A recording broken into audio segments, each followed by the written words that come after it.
I used to think I could just hire smart people, give them tasks, and everything would run fine. Well, I was completely wrong. Without a clear structure, everything slipped. Communication broke down, expectations got missed, and I ended up doing double the work just to keep things together.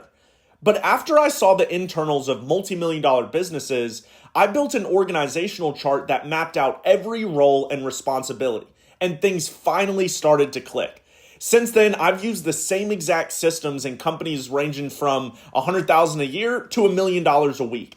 And in this video, I'm giving you the framework that fixed all of it. So before I jump in and show you the actual framework of what I currently run in my own business, first you have to understand what all this means. So what even is an organizational chart? And why do you even need one? Well, the definition is a visual map of who does what. It's very simple. A lot of people try to overcomplicate it, and if you have 1,000 employees, it gets really complicated. But for most people, especially the ones watching this video, the simple definition is a visual map of who does what. And it's so important because it's not about bureaucracy. It's about clarity. It's about knowing who is accountable for certain things going in your business. And without it, you get missed tasks, you get double the work, and you get zero accountability, which is so important to have inside of a business, especially if you're a founder and entrepreneur that wants to step out of the business. If you've ever wanted to step out of your business and still make money and you don't have a chart, well, I got news for you. You'll never be able to do it because there's no clear lines of communication. So you have to start with these core 5 areas. Keep it simple, but every business needs these core 5.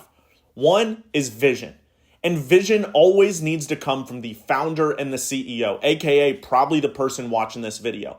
You as the CEO, your role is defined to cast the vision of what people are trying to do, what the company is going after.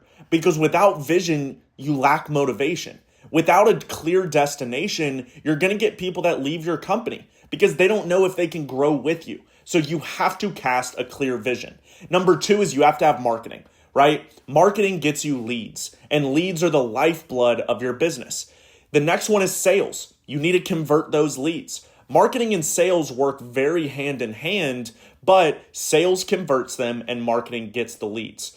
So they have to be separate departments. Number 4 is fulfillment, which I truly believe is the most important aspect of any business is your fulfillment. How do you deliver your product? How do you make sure that your customers are satisfied?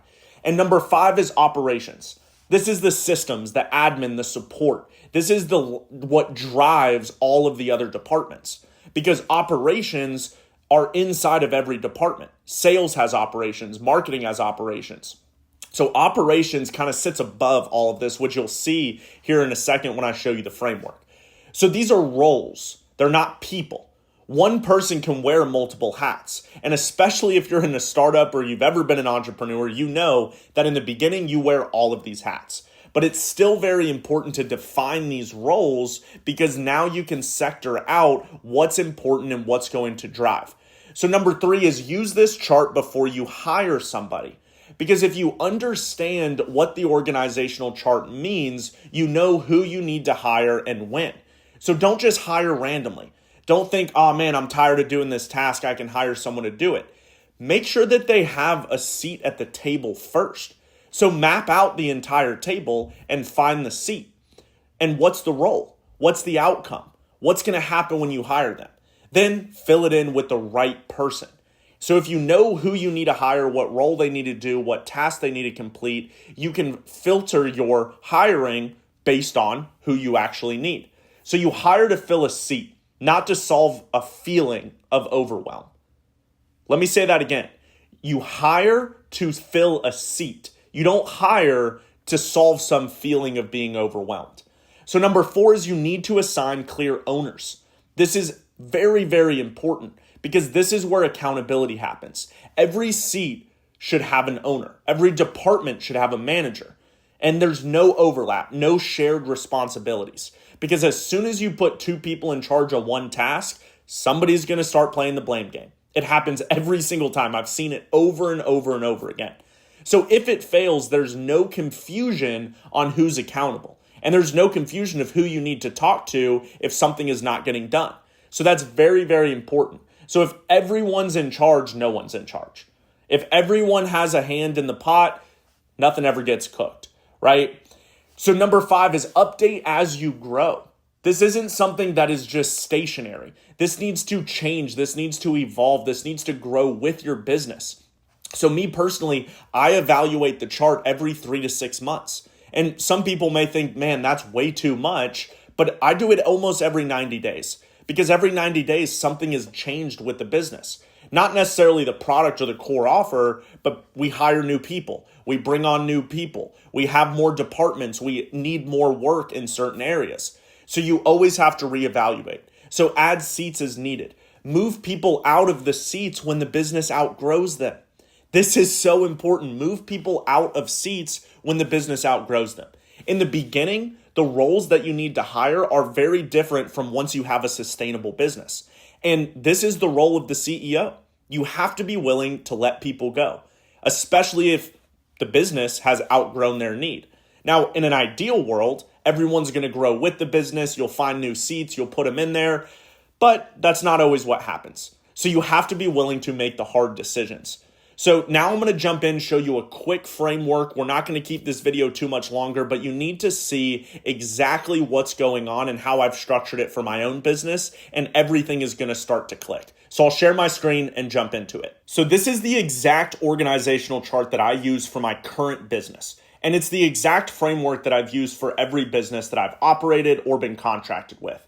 And it all starts with the company, right? And the reason I don't put my name near this, even though I am the founder of the company, is because nothing sits above the vision and the goals of the company.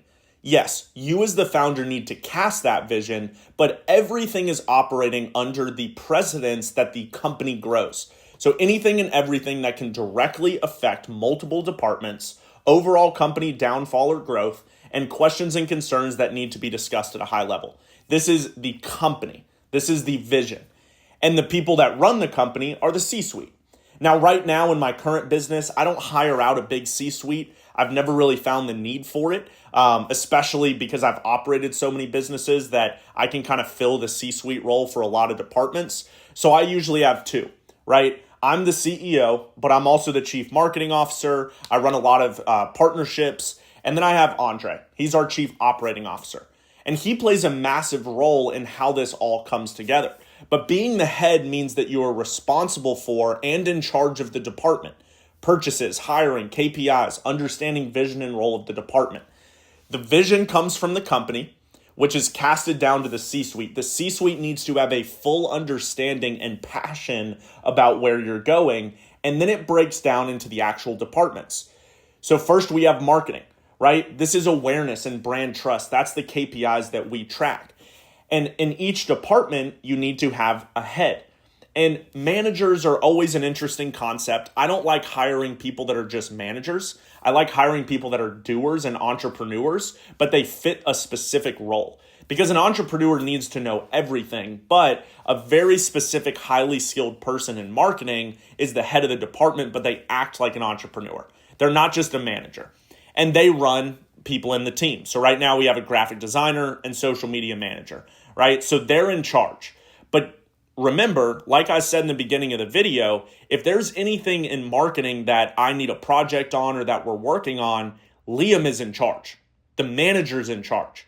I don't go and call out the social media manager, or I don't go and call out the graphic designer. I call out Liam for not managing it.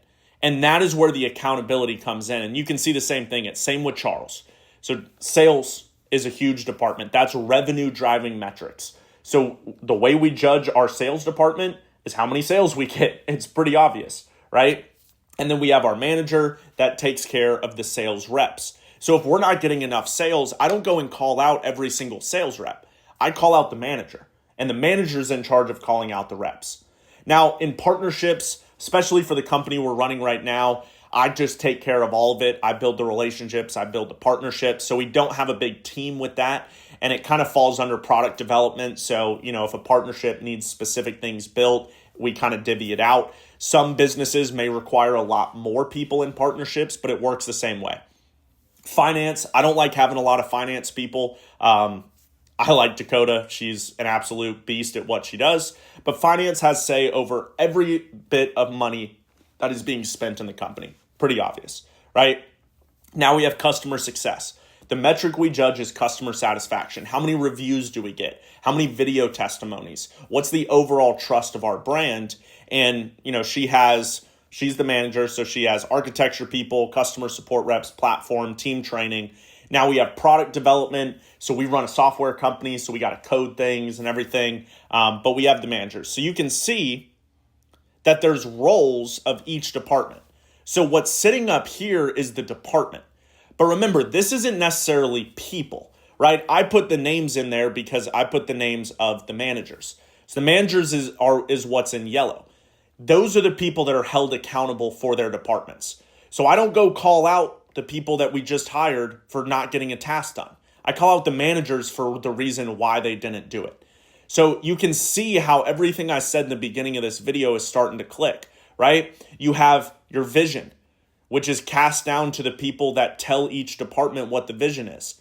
The people in the C-suite tell the managers what we need to work on. The managers tell the people down below. And you can see that this creates clear communication. And this is how every business in the world operates, right? So I didn't create some revolutionary genius thing that, is the tell-all for all of it.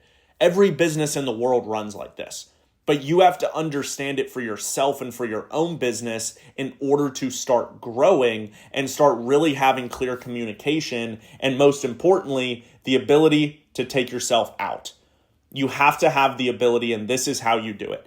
So if you enjoyed what you saw, if you liked what you saw, make sure to like, comment, and subscribe. We have so many great trainings on, all things business systems, everything that you need. So we're going to continue to grow this channel for all of it. And as always, I'm not here to sell you some course. I'm not here to sell you some $25,000 mastermind. I'm just here to share what's worked for me, and hopefully it works for you.